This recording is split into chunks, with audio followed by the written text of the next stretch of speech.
In this week's video, we'll use the weight of the evidence to examine the question, is a big move coming in stocks? To view the video in full screen mode, use this icon in the lower right-hand corner of your video player. To improve the clarity of the charts, use this icon in the lower right-hand corner of your video player.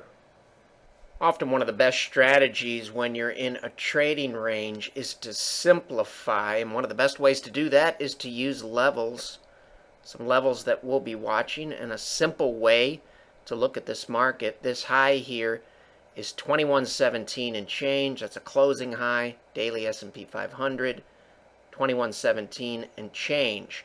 On Friday, May 8th, we closed at 2116 and change. In simple terms, the longer we can stay above these levels here, the more constructive it is for the bullish case. While we have not closed above these levels yet, the weight of the evidence will help us assess the odds of that happening. This is the broader NYSE Composite Stock Index. This is a daily chart. This is as of the close on Friday, May 8th. You can see we went below the previous areas of resistance, which are designated with these dotted horizontal blue lines. However, we recaptured those levels at the close. The longer we can stay above these dotted lines, the better. The bullish bias is a little bit easier to see on the weekly NYSE composite chart. Previous resistance here, price was rejected. Previous resistance, price was rejected. Bullish breakout here, and we've held this blue line. The longer we stay above it, the better it is for the bullish case from a probabilistic perspective. Checking in on market breadth, this line here tracks NYSE advancing volume, so volume associated with advancing stocks minus volume associated with stocks that are declining. You can see when the S&P 500 made a higher high here in October of 2007, the breadth indicator made a much lower high. This is a negative or bearish divergence on this chart telling us to be careful here in October of 2007. How does the exact same breadth indicator look today? The answer is much better. Instead of making lower lows and lower highs, we're making a series of higher highs and higher lows. In fact, this slope of this line here may be telling us that we're getting ready to break out of the trading range and this long period of indecisiveness.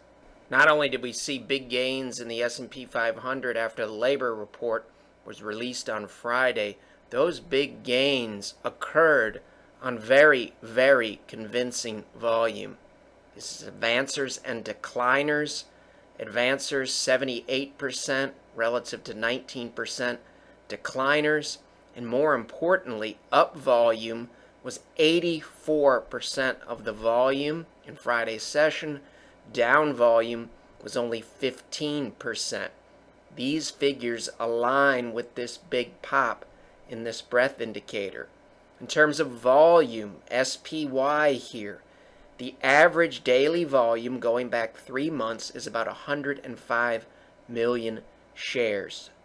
1.32% pop on Friday occurred on about a 45% spike above normal in volume. Instead of 105, traded 153 million shares. So this is telling us to keep an open mind about the possibility of moving away from the trading range. As always, we make no predictions about what will happen next week. We'll let price decide, and we'll keep an open mind. This long-term chart of the NYSE Composite Weekly dovetails nicely with the volume story from Friday's session after the labor report was released. We have a long-term bullish breakout. Here's resistance here from October of 2007. This bullish breakout has been retested and it's held. This is our consolidation that's taken place over roughly the last 10 months. And as we've shown on other charts, we also have a bullish breakout on the weekly chart here that has now occurred on a big spike in volume. None of this tells us what's going to happen next week or in the subsequent weeks, but it does help us assess the probabilities of what may happen relative to bullish outcomes and bearish outcomes. You'll remember a few weeks back we compared this candle on the monthly chart to these bullish periods in the past and said here that this was similar. We also noted that after this bullish look here, the stock market consolidated for 2 months before going up. We have our bullish look, and for the most part, we've consolidated for 2 months, and now we're trying to break above these candles here. The longer we stay above these candles, the better for the bullish case. These are the weekly charts, some of the weekly charts used by the CCM market model. This is what risk off looks like in 2008. This is what risk on looks like. As of the close on Friday, May 8th, we're maintaining a risk on look. Prices above both moving averages. Blue is above red, and the slopes of both moving averages are up. Resistance on a weekly basis, resistance, rejected price, resistance, bullish breakout, and like the NYSE weekly, this chart is holding those levels. Similar concepts here. We're looking at weekly charts. This is the Dow Jones Industrial Average, resistance, resistance, basic resistance, bullish breakout, and a full bore bullish look. The longer we stay above this blue line, the better. This is the credit markets, and we understand there's a maturity mismatch here. We do it for a reason. Why? Max confidence in the credit markets is junk bonds. You chase yield. Max fear in the credit markets, when you think the Fed will never be raising interest rates again because the economy is so weak, is long-term and safe government bonds represented by TLT. This too, full-bore bullish look, now in favor of max confidence. Growth, small caps, relative to deflationary fear, TLT bonds, downtrend, basing period, could be a left shoulder, could be a head, could be a right shoulder, and we have a breakout this week and a full-bore bullish look in favor of small caps relative to TLT. The market model uses numerous risk-on, risk-off ratios to help us monitor the battle between bullish conviction and bearish conviction. When I'm confident about future economic outcomes, I prefer to own growth-oriented stocks, S&P 500, rather than defensive-oriented bonds. The ratio here starts to roll over after the dot-com bubble bursts, or while it's bursting. You can see we get a full-bore bearish look here favoring defensive-oriented bonds. This is a yellow flag here waving in the year 2000. Stocks did not do well after the yellow flag. October of 2007, we see a lower high made by the ratio, and we go to a full-bore bearish look. Yellow flags here in October 2007, similar to these yellow flags. How does the same exact ratio look today? The answer? Much better. Rather than making a series of lower highs and lower lows, lower highs and lower lows, we're making a series of higher highs and higher lows. Here's a new high here, and we just made another new high on the monthly stocks versus bonds ratio. Instead of having a full-bore bearish look against stocks, we have a full-bore bullish look in favor of stocks. This is a weekly chart of the VIX Fear Index. Are we seeing anything here that's alarming? No, the VIX remains in a weekly downtrend. It's making a series of lower lows and lower highs. Regular viewers may remember that last week we said that 38 bad things could happen on these weekly charts tracked by the CCM market model. The charts last week, we said none of them had happened, which tells us the profile allowed us to be more patient during the intra-week volatility over the past 5 trading days. This is the chart as of the close on Friday, May 8th. Once again, out of the 38 bad things that can happen in terms of slopes, price, and moving average crossovers, none of them have occurred yet. If we zoom in a little bit closer relative to our full bore bearish look and full bore bullish look, you can see that the present day looks a lot more like this favorable period in 2009 than this unfavorable period and shift that occurred late in 2007. Moving back to the simplification theme, S&P 500 daily, regular viewers and clients know that we've been using 2039 as a potential bearish guidepost, taking the attitude that volatility can be more easily ignored as long as we stay above 2039 on a closing basis. Why?